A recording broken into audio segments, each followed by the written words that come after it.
আমাদের বিজয় পতাকা 10 জানুয়ারি বঙ্গবন্ধুর স্বদেশ প্রত্যাবর্তন। এই আমাদের স্বাধীন Bangladesh.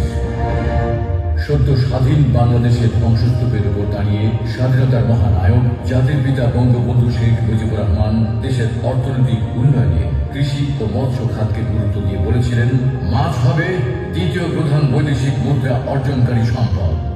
I have a very good exportable commodity like jute, like tea, like hydrogen schemes, fish. I have forest fruits. I can export many things. বঙ্গবন্ধুর স্বপ্ন বাস্তবায়নে তারই সুযোগ্য কন্যা দেশরত্ন মাননীয় প্রধানমন্ত্রী শেখ হাসিনার নেতৃত্বে অপ্রতিরোধ্য উন্নয়ন অগ্রযাত্রায় 2041 সালে উন্নত সমৃদ্ধ স্মার্ট বাংলাদেশ বিনির্মাণে দুর্বার গতিতে এগিয়ে চলেছে বাংলাদেশ। আমাদের যে লক্ষ্য